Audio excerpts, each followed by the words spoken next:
Welcome to MH Maths channel. 10ஆம் வகுப்பு second chapter எண்களும் தொடர்வரிசையில் பயிற்சி 2.5 தான் பார்க்க போகிறோம். கொஷின் பார்க்கறதுக்கு முன்னாடி இந்த பயிற்சியை பொறுத்த வரைக்கும் நம்ம கூட்டுத்தொடர் வரிசை அதை தான் பார்க்க போகிறோம். சரிங்களா? கூட்டுத்தொடர் வரிசை, இந்த கூட்டுத்தொடர் வரிசை எப்படி இருக்கும் அப்படிங்கிறத பார்க்கலாம். இப்போ உதாரணத்துக்கு நான் 2, 4, 6, 8 எக்ஸட்ரா எடுத்துக்கிறேன். சரிங்களா? அதே மாதிரி 1, 3, 5, 7 எக்ஸட்ரா எடுத்துக்கிறேன். இப்போ இதுக்கான இடைவெளி பாருங்க, 2, 4, 4, 6, 6, 8. இப்போ 4 2 போயிடுச்சுன்னா 2, 6 2 போயிடுச்சுன்னா 2, இதனுடைய கேப் 2, இதனுடைய கேப் 2, இதனுடைய கேப் 2, இதனுடைய கேப் 2. சரிங்களா? இப்போ இன்னொன்று பார்க்கணும் அப்படின்னா பாருங்க, என்ன பண்ணியிருக்கேன், இதனோட 3 கூட்டியிருக்கேன். ஓகேங்களா? இது மாதிரி ஒரே கேப்பில் அதாவது கூட்டுறது, 2ஓட 2 கூட்டினா 4, 4ஓட 2 கூட்டினா 6, 6ஓட 2 கூட்டினா 8. சரிங்களா? இப்போ பாருங்க, 1ஓட 3 கூட்டுறோம், 4ஓட 3 கூட்டுறோம், 7ஓட 3 கூட்டுறோம். இப்போ இப்படி கூட எடுத்துக்கலாம், 12. இப்போ அடுத்தது நான் மைனஸ் பண்ணுறேன், 12ல் 3 போயிடுது. சரிங்களா? அப்புறம் என்ன வரும், 9. இப்போ மைனஸ் பண்ணுறேன், என்ன வரும், 6. மைனஸ் பண்ணுறேன் 3. இப்போ மைனஸ் பண்ணுறேன் 0. அடுத்து மைனஸ் பண்ணால் -3. இப்படி இருந்தாலும் கூட்டுத்தொடர் வரிசை தான். புரியுதுங்களா சொல்கிறது? ஸோ இது வச்சு தான் நம்ம கணக்கு பார்க்க போகிறோம். இப்போ இதில் ஒரு கூட்டுத்தொடர் வரிசை பொது எப்படி இருக்கும் அப்படின்னா, அந்த கூட்டுத்தொடர் வரிசை எப்படி இருக்கும் அப்படின்னா, a + d, a + 2d, a + 3d. ஓகேங்களா? இப்போ இதில் ஏங்கிறது முதல் உறுப்பு, டிங்கிறது பொது வித்தியாசம், டிங்கிறது நம்மளுக்கு பொது வித்தியாசம். இப்போ இது பாருங்க, 1ஓட 3 கூட்டுறது தான் 4, 4ஓட 3 கூட்டுறது தான் 7, 7ஓட 3 கூட்டுறது தான் 10. இதுதான் நம்மளுக்கு பொது வித்தியாசம் D.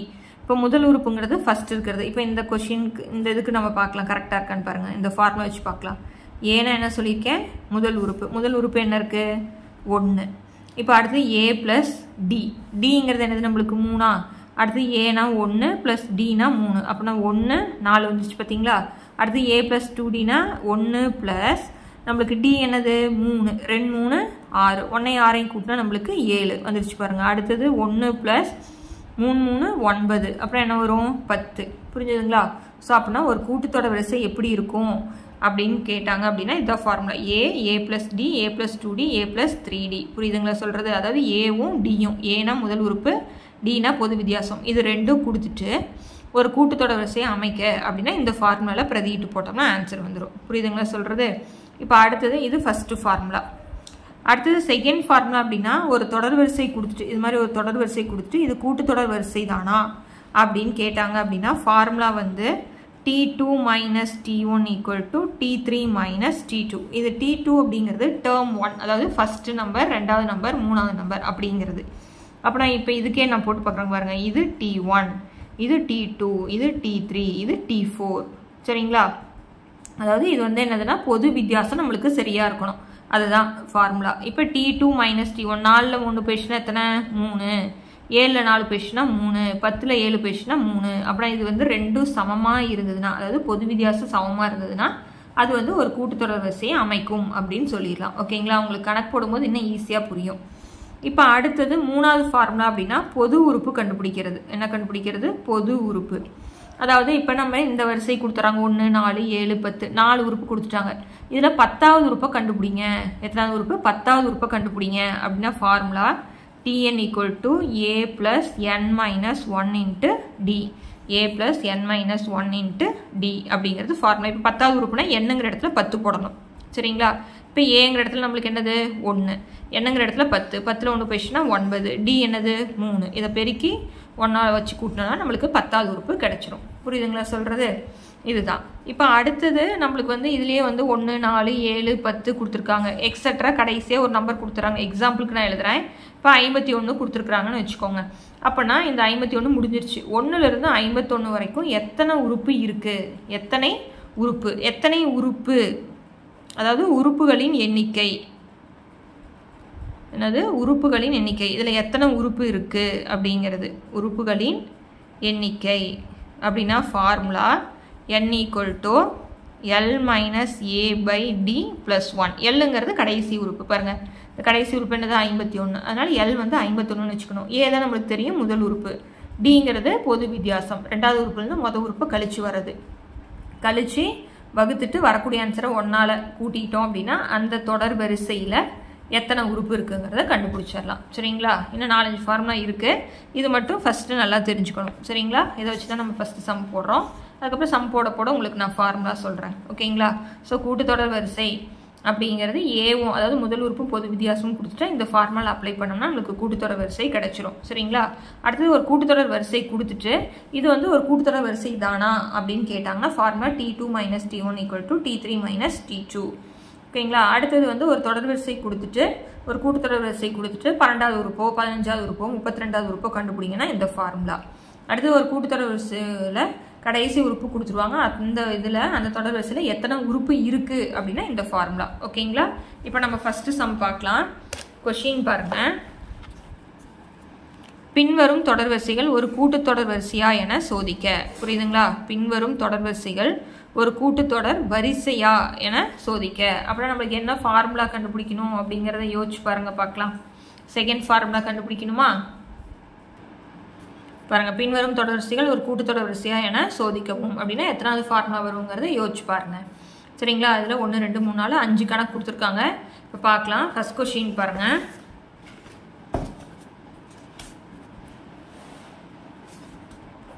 First question a - 3 a - 5 a - 7 etcetera. இது வந்து ஒரு கூட்டுத்தொடர் வரிசையா அப்படின்னு கேட்டிருக்காங்க. அப்புறம் நம்மளுக்கு என்ன ஃபார்முலா? Second formula.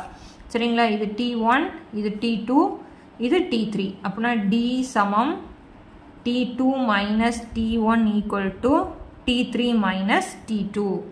ஓகேங்களா? இப்போ T2 இது இங்கே இருக்கட்டும், நம்ம அதை அப்படி கடைசியாக போட்டுக்கலாம். இப்போ இந்த T2 என்ன நம்மளுக்கு a - 5. அடுத்து என்ன குறி இருக்கு? மைனஸ். அடுத்து T1 வந்து a - 3 இங்கே ப்ராக்கெட் போட்டுக்கணும். சரிங்களா? அடுத்து T3 a - 7 மைனஸ் T2 வந்து a - 5. இப்போ a - 5 போட்டு இந்த மைனஸ் உள்ளார பெருக்கும்பொழுது minus a minus into minus plus 3 போட்டுவிட்டேன். அடுத்து a - 7 minus a minus into minus plus 5. சரிங்களா? இப்போ ஏக்கு ஏவு போயிடும். இப்போ -5 + 3 என்ன வரும்? கழிச்சிட்டு பெரிய நம்பர் குறி -2 ஏ மைனஸ் ஏ வந்து 0 ஆயிரும். அடுத்தது -7 + 5 என்னது? -2. ஸோ அப்படின்னா ரெண்டுமே நம்மளுக்கு என்ன வந்துருச்சு? சமமாக வந்துருச்சு. அப்படின்னா என்ன எழுதலாம்? therefore கொஸ்டின் என்ன கொடுத்துருக்காங்க? பின்வரும் தொடர் வரிசைகள் ஒரு கூட்டுத்தொடர் வரிசையா என சோதிக்கவும் அப்படின்னு கொடுத்துருக்குறாங்க. சரிங்களா? இப்போ a - 3 a - 5 a - 7 என்பது ஒரு கூட்டுத்தொடர் வரிசை ஆகும் அப்படின்னு எழுதிடலாம். ஓகேங்களா? ஒரு கூட்டுத்தொடர் வரிசை ஆகும். புரிஞ்சுதுங்களா?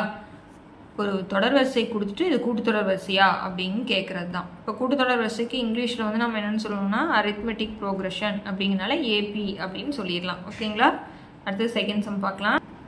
பாருங்கள், 1/2 1/3 1/5 1/4 1/5 கொடுத்துட்டாங்க. நீங்கள் எழுதிக்கோங்க. T1 T2 T3 T4. நம்மளுக்கு என்ன formula? T2 - T1 = T3 - T2. நீங்கள் அடுத்தது T4 - T3 இதெல்லாமே சமமாக இருக்கணும். அடுத்து T5 - T4 எது போட்டாலும் நம்மளுக்கு ஒரே மாதிரி வித்தியாசம் இருக்கணும். அதுதான் வந்து நம்மளுக்கு கூட்டுத்தொடர் வரிசையை அமைக்கும். இதில் நீங்கள் 2 போட்டால் இதுவும் போட்டால் போதும். இது தேவையில்லை, உங்களுக்கு புரியணுங்கிறதுக்காக நான் போட்டது. இப்போ T2 - T1 T2 என்ன இருக்குது? 1/3 மைனஸ் T1 என்னது? 1/2. T3 என்ன இருக்குது? 1/4 மைனஸ் T2 வந்து 1/3. இப்போ பின்னத்தில் இருக்குது. பகுதி 2 எப்படி இருக்கணும்? நம்மளுக்கு ஒரே மாதிரி இருக்கணும். சரிங்களா? பாருங்கள், பகுதி 2 வேறு வேறையாக இருக்கா? அப்புறம் 3 2 6. அப்புறம் இங்கே எதால் பெருக்கணும்? 2ஆல், இங்கே 3ஆல் பெருக்கணும். 1 2 2 மைனஸ் 1 3 3. அதே மாதிரி இங்கே என்ன பண்ணுறேன்? 12. இங்கே எதால் பெருக்கணும்? 3ஆல், இங்கே 4ஆல் பெருக்கணும். அப்படின்னா 1 3 3 மைனஸ் 1 4 4. 2ல் 3 போயிடுச்சுன்னா கழிச்சிட்டு பெரிய நம்பர் குறி -1/6. இங்கே என்ன வரும்? -1/12. அப்படின்னா இது ரெண்டும் நாட் ஈக்குவல் டு. அப்படின்னா T2 - T1 = not equal to T3 - T2. இப்போ இது நாட் ஈக்குவல் டு அப்படின்னு சொல்லிடலாம். therefore 1/2 1/3 1/4 1/5 என்பது ஒரு கூட்டுத்தொடர் வரிசை அல்ல அப்படின்னு எழுதிடலாம். கூட்டுத்தொடர் வரிசை அல்ல அப்படின்னு எழுதிடலாம். ஓகேங்களா? அடுத்தது மூணாவது சம் பார்த்தீங்கன்னா 9 13 17 21 25 எக்ஸெட்ரா. இப்போ இது T1 T2 T3 T4 T5. நம்மளுக்கு என்ன formula? T2 minus T1 equal to T3 minus T2. T2னா 13 minus 9. அடுத்தது 17 minus 13. இங்கே எழுதியிருக்க பாருங்க, அது அப்படியே போடுறோம். அடுத்தது 13ல் 9 போயிடுச்சுன்னா நம்மளுக்கு 4, 17ல் 13 போயிடுச்சுன்னா 4. அப்படின்னா ரெண்டுமே நம்மளுக்கு சமம். therefore 9 13 17 21 25 எக்ஸெட்ரா என்பது ஒரு கூட்டுத்தொடர் வரிசை ஆகும்.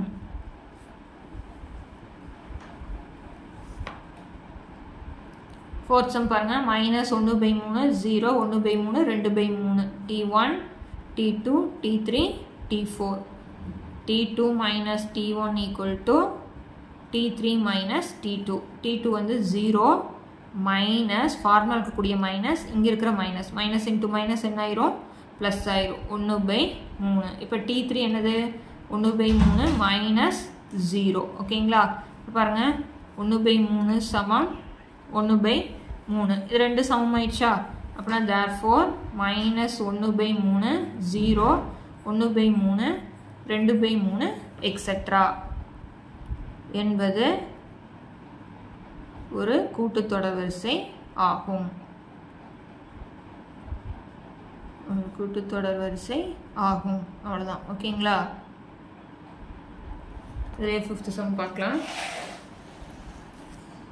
இதே 5th சம் கொஷின் வந்து 1 -1 1 -1 1 -1 etcetera T1 T2 T3 T4.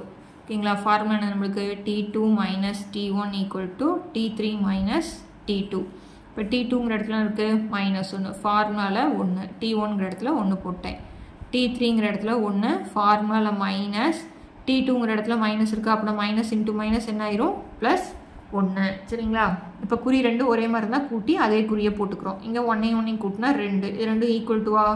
Not equal to. அப்படின்னா T2 minus T1 not equal to T3 minus T2. therefore 1 -1 1 -1 etcetera என்பது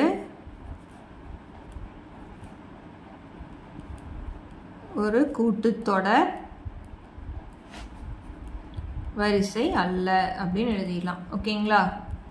ரொம்ப ரொம்ப ஈஸியான சம் தான்.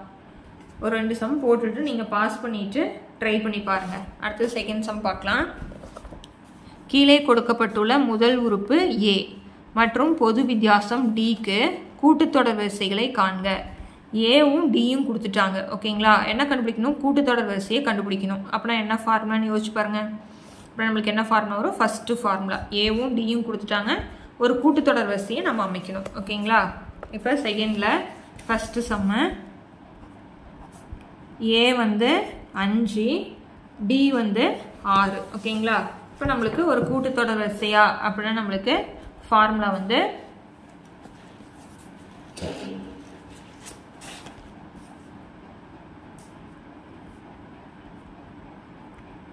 கூட்டுத்தொடர் வரிசையின் பொது வடிவம் என்னன்னு நம்மளுக்கு தெரியும். என்னது?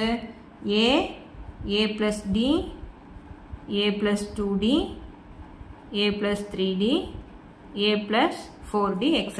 ஓகேங்களா? இப்போ நம்ம என்ன பண்ணுறோம் அப்படின்னா இதில் பிரதியிட்டு போடுறோம். ஏங்கிறது என்னது? 5. இங்கே என்ன வரும்? 5 + 6. இங்கே என்ன வரும்? 5 + 2 × 6. இங்கே 5 + 2 3 × 6. இங்கே 5 + 4 × 6 எக்ஸெட்ரா. இப்போ 5 அப்படியே போட்டுக்கலாம். 5 + 6 11. நீங்கள் இன்னொரு ஸ்டெப்பு போடுறதுனாலும் போட்டுக்கலாம், இல்லை நான் அப்படியே போடுறேன். 6 2 12, 12ஐயும் 5ஐயும் கூட்டினா நம்மளுக்கு 17, 6 3 18, 18ஓட 5 கூட்டினா நம்மளுக்கு 23, இங்கே 6 நாள் 24ஓட 5 கூட்டினா 29, எக்ஸெட்ரா. இதுதான் நம்மளுக்கு தேவையான ஒரு கூட்டுத்தொடர் வரிசை. ஓகேங்களா? அவ்வளோதான். அடுத்தது ரெண்டாவது சம்மு.